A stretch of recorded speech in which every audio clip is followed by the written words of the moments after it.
everybody, it's Julie Spencer, author of the Buxton Peak series. We are just starting into chapter 6 of Buxton Peak Book 2 Center Stage, and this is called Live at the Parkin Stadium. As Megan and Rhonda were helping one another into their dresses, one of the band's stylists knocked at the door. "We've been told to come spoil you girls with hair and makeup." The stylist's British accent was so strong Megan could barely understand her, but she sat down and let the woman fuss over her. Megan rarely wore any makeup, so it was quite a change. "This is really fun to dress up ladies for once rather than the band members." "Ian must be giving Megan extra special treatment." Rhonda gave Megan a knowing look as they watched each other in the mirror. "No stylist has ever been summoned for just me." "In case you hadn't figured it out yet, Rhonda," Megan said, "Ian tends to go a little overboard when it comes to lavishing me with special treatment." "I'll bet he does." Rhonda raised her eyebrows at Megan. "Rhonda," Megan gasped in mock horror, "you're scandalous." "You need to let your hair down a little," Rhonda said. "Actually, we're going to put her hair up this evening." They all hushed as the stylist named Gretchen swept Megan's hair up into a messy updo that looked like it belonged on a queen rather than the wife of a rock star. No one spoke for a few moments as Gretchen worked magic with bobby pins and clips and sparkly accessories. The fuss was followed by a generous dousing of hairspray, and Gretchen stepped back, displaying her masterpiece. Megan could scarcely believe the woman in the mirror was her. Rhonda helped Megan into the strappy heels that matched her dress perfectly, and Megan stood cautiously as if on newborn fawn's legs. "It's a good thing we toured the stadium earlier because I'm not sure I can walk in these." "Well, you're going to have to catch on real quick," Rhonda said. "We've got to hurry if we're going to make it to the green room." "They still have 2 hours before going on stage." Megan creased her eyebrows. "Why do we have to be there so early?" "Trust me," Rhonda nodded, grabbing Megan's hand and dragging her along. "You'll want to be there. They bring contest winners backstage for meet and greets and photographs. People are coming and going. It's so much fun to watch." Rhonda's enthusiasm was contagious, and Megan's heart raced with excitement the closer they got. The clicking sound her shoes made on the concrete floor was kind of neat, and people turned to stare at them as they walked by. Megan hadn't felt this confident and beautiful ever before. She laughed and let herself get caught up in the momentum. She and Rhonda were both grinning as they turned the corner where the band members and entourage waited. Everyone stopped mid-conversation as the girls came into view, and Ian dropped the water bottle he'd been holding, thankfully with its cap still tightly in place. The bottle bounced a few feet away from him, and someone else bent over to retrieve it. Ian took a step toward Megan, but then hesitated. The look on his face was everything Megan could have hoped for. She still didn't know how much this dress had cost, but it was worth every crone. Somewhere in the room, someone whistled suggestively. It may have been Kai. Megan couldn't take her eyes off Ian's, and he didn't take his eyes off hers. Time stopped. No one else was there. The stadium was empty and the lights dimmed. The pounding music faded. Somehow Megan's strappy heels carried her forward, and she stood directly in front of her prince. Their hands met and held. "You look incredible, Mrs. Taylor," Ian whispered. "Thank you, Mr. Taylor," she whispered back. "Sorry to be a distraction." "I like this kind of distraction." He leaned forward so his lips were very close to her ear. "You can distract me anytime you want." "Great," Andy sighed. "We are never going to make it on stage on time." The magic bubble popped as time resumed, and several people snickered or laughed at Andy's joke. He stood several feet behind Ian and raised his eyebrows at Megan playfully. Gary leaned against the wall next to Andy, twirling his drumstick, a knowing smirk on his face. Kai wrapped his arms around Rhonda, who was grinning, and Ed smiled just slightly. That was a welcome change, so Megan returned to sentiment. "I have an idea," Ian said. His eyes lit up with a smirk and pulling at the corners of his mouth. "She is never going to go for that, mate." Gary shook his head and chuckled. "Sure she will," Kai said. "Sure she will what?" Megan looked back and forth from one to the other. "1,000 pounds says she chucks," Andy wagered. "No way, mate," Kai said. "She's tough." Ian hesitated. "Can I ask you to do something for me?" "Of course," she replied. Although the banter made her nervous, she would do just about anything for Ian. "Whatever you want." "You might want to hear him out first," Gary scoffed and shook his head. Megan glared at Gary and resented his assumption that she wouldn't support her husband's request.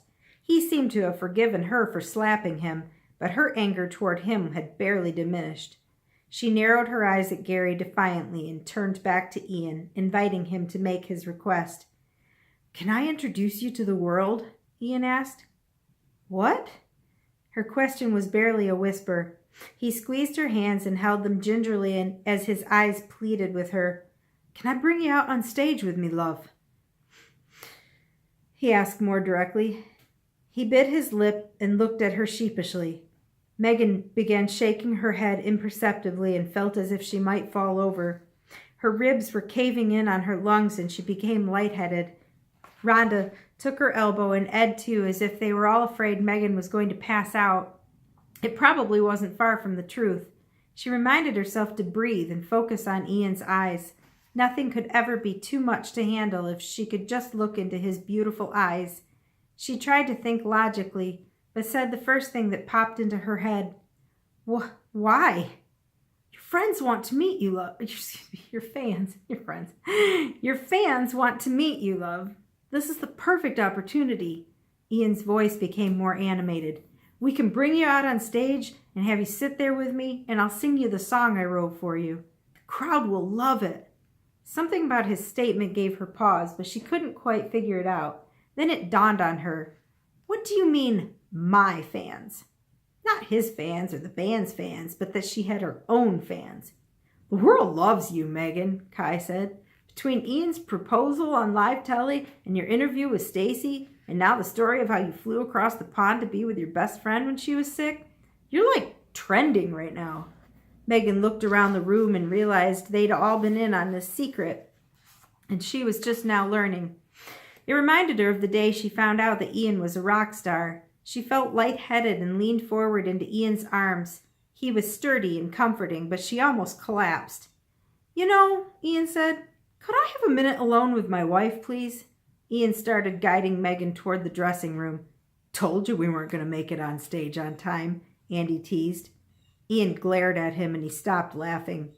"Ed," Ian called back to his friend, "would you join us, please?" "I thought you wanted to be alone." Gary raised his eyebrows suggestively. "It's not like that." Ian narrowed his eyes at his bandmate and paused for a moment as if he was going to say something more. He just shook his head and walked away, grumbling so low Megan could barely hear him. Wasting my time trying to help Gary understand anything. When they closed the door to the dressing room, Ian pulled up a chair and guided Megan to sit down. Okay, we're going to take a break for just a moment, and we will come back and finish this chapter. Maybe we'll have to split it into 3 sections. Anyway, we'll try to finish this chapter in just a few minutes. I think I'm going to do a little bit more, actually. Okay, so said I want to be alone. Okay, so they pulled a chair up for Megan in the dressing room, and Megan sat down. "Is she having a panic attack? Do you want me to give her a blessing?" Ed asked casually, as if it were an everyday thing for her to give someone a priesthood blessing. She looked up at Ed, mouth gaping and no coherent words forming in her mind. "No, I don't think she needs a blessing," Ian said. "I just want to take a couple of minutes and pray together, just the 3 of us." "Wait," Megan stopped them. "Ed, you're a member of the church? You didn't think I was paying him to come to church with me on Sundays, did you?" Ian grinned at her. "How could I ever look my bishop in the eye when he asked me if I'm keeping the Sabbath day holy?" "You don't pay me enough as it is," Ed chastised him. "I just love you like a little brother, mate. That's the only reason I follow you around the world." This was the longest conversation Megan had ever heard Ed engage in. "Aw, that's nice of you, pal," Ian said. "I'll love you like a big brother. A very big brother." Megan grinned at both of them, loving the banter and the spirit that filled the room. Her nervousness was forgotten, and a peaceful comfort settled over her. "You just remind me of one of my old missionary companions," Ed said. "He was a cocky little jerk who shirked responsibility but had all the female investigators eaten out of his scrawny little palms, so I kept him around." "Yeah?" Ian laughed with him. Well, you remind me of one of my old missionary companions. He was a big lug who didn't smile much, but always had my back. You guys, Megan shook her head and laughed at them, finally putting the pieces together of their strange and confusing friendship. You were missionary companions? Best mates ever since, Ed nodded his head. He can't play a tune, though. Ian shook his head in resignation. You guys are adorable, Megan said. Come on, let's get out and introduce your wife to your fans. Don't you want to have a prayer first? Ian pulled her back down into the chair. He smiled and winked at her. Would it be okay if Ed says the prayer? He usually does before each show. Megan smiled at Ed, nodded, and bowed her head. She listened to her husband's best friend ask God's blessing upon them that night, that they would have the strength, energy, and courage to do whatever God had planned for them. The peaceful spirit filling the room was unmistakable. Ed rose from his chair and began to leave the room. Don't you dare leave me alone with this woman, Ian said, or we won't make it on stage on time. They all laughed, and Megan felt heat rise to her cheeks. She held Ian's hand as they walked back out into the noisy room full of people, ready to face this next reality. Okay, now we're going to press stop, and we will finish this chapter in just a few moments.